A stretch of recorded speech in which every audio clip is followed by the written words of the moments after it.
As of recent, I've begun a mini-series in which I'd rank every single major roller coaster manufacturer there is. Now that that's finished, I thought I'd branch off of it with videos about the best and worst coasters from each manufacturer. Just a quick note, this was not my original idea. Airtime Thrills did this first, and I'd highly recommend checking out his video. A link to his channel will be down in the description. This video will highlight the best coasters from half the manufacturers in the series, aka numbers 24 to 13.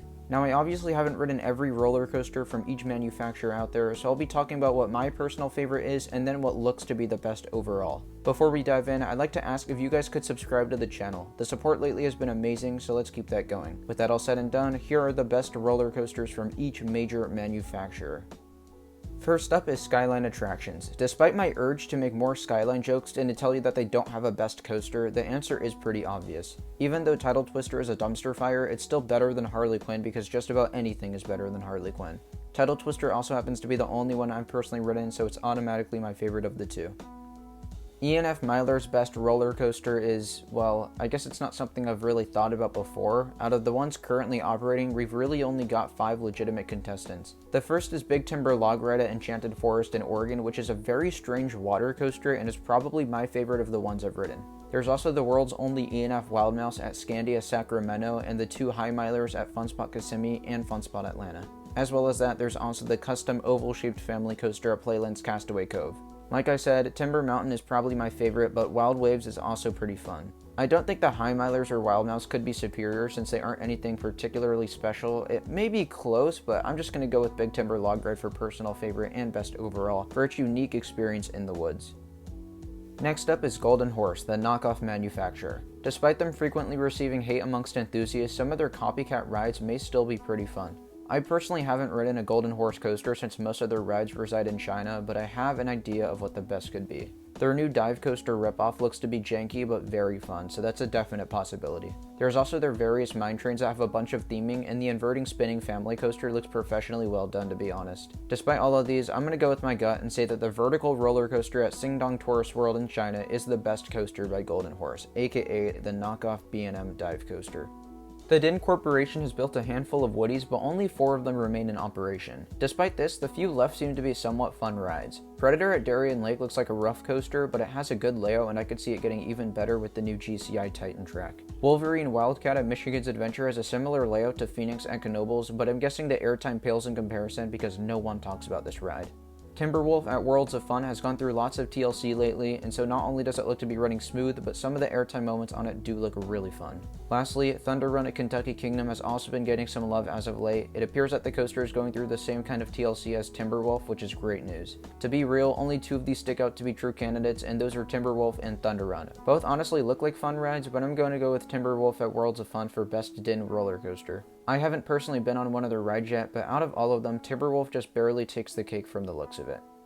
Togo is next, and they've actually built some really awesome roller coasters. The only one I've ridden is the Big Apple coaster in Las Vegas, and even though I don't hate that ride, it simply isn't the best. In Japan, where most of Togo's notable coasters are, 4 or 5 of their coasters could be the best. Fujiyama at Fuji-Q Highland opened as a record-breaking hypercoaster, and the ride looks to have some awesome airtime and laterals. Bandit at Yomiuri Land is another one of their hypercoasters, but this one is a true terrain coaster as it valleys up and down literal hills. Surf Coaster Leviathan at Sea Paradise is a mega coaster with water effects and is situated mostly on top of water. Lastly, there's the Ultra Twister coasters. The reason I said there are 4 or 5 contenders is because there's 2 different Ultra Twister layouts operating in the world. There's the traditional one with the tilt track and many inversions, and then the dive coaster version at Risutsu Resort in Japan. That one clearly looks to be the best of the Ultra Twisters, but I'm going to go ahead and say that the best Togo roller coaster is Fujiyama at Fuji-Q Highland. I think Bandit, Surf Coaster Leviathan, and Dive Loop Ultra Twister might come really close, but this is still my most sought after Togo simply because it appears to be the best of the bunch.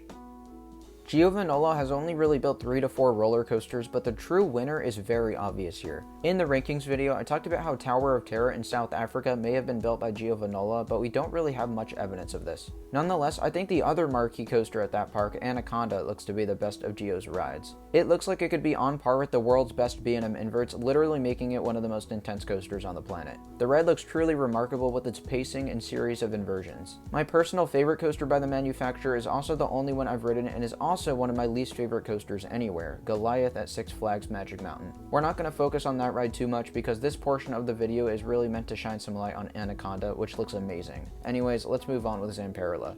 Zamperla has primarily built kiddie and family coasters, but as of recent has stepped into the thrill scene with the Thunderbolt model. Unfortunately for me, I've never ridden a Thunderbolt, but one of those looks to be the company's best. There's the standard layout at Luna Park in New York, Owa in Alabama, and Robot Land in South Korea, but on the other hand, they've built custom layouts for Discovery Land in China and Mundo Patapa in Guatemala.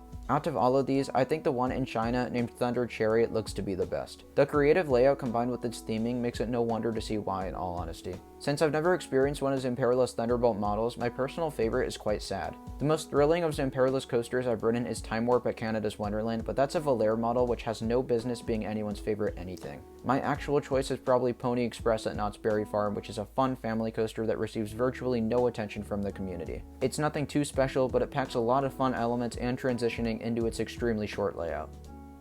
Alright, OurWorlds has built quite a few awesome looking coasters, to be honest. Out of the ones currently in operation, you've got the Skyloop and the extended Skyloop at Parc des Attractions in Spain. As well as that, there's the various X-Car launch coasters, including what is in my opinion the best Mauer coaster, Shock in Italy. The ride looks absolutely crazy, and due to its small terrain, it powers through its layout like there's no tomorrow. Here in the US, there really aren't too many large-scale Mauer roller coasters, but my personal favorite is Spider at Lagoon. Don't judge this book by its cover because Spider is absolutely insane. Since we were able to ride this coaster off balance, it spun faster than I've ever seen any roller coaster spin in my life. Like, I can't make this sort of thing up. I came off dizzy and nauseous and I couldn't walk straight, which has never happened to me before on a roller coaster. There's not a whole lot of footage on YouTube that can do my ride experience justice, but if you want to see for yourself what it's like, get to Lagoon and only feel one side of the train and you'll thank me or hate me later.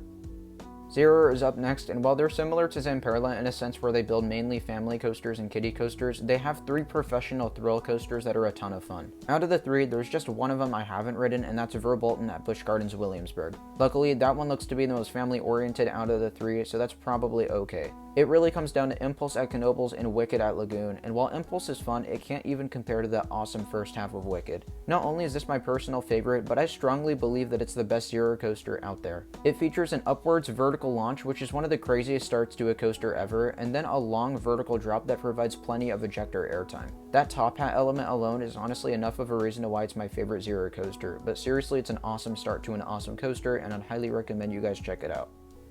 Philadelphia Toboggan Coasters is responsible for many older wood coasters with classic out and back style layouts. I think we all know what the best PTC coaster is, and it's not even close. Phoenix at Knoebels. I've also ridden this coaster, so for the second time in a row, the best coaster from its respective manufacturer is also the best from the company I've personally ridden.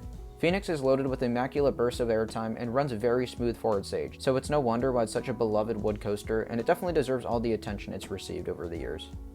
Next up is Schwarzkopf, who have also built some classic rides, but this time steel looping coasters instead of wood coasters. Prior to a year and a half ago, I would have told you that Chimera at La Feria Chapultepec, Mexico in Mexico looks to be the best due to the way it rips through its layout. Unfortunately, it derailed sometime in 2019 and was left SB&O ever since, or standing but not operating. It now seems that it'll be relocated to Indiana Beach in 2021, but for now the best operational Schwarzkopf coaster is probably Mindbender at the West Edmonton Mall's Galaxyland in Canada.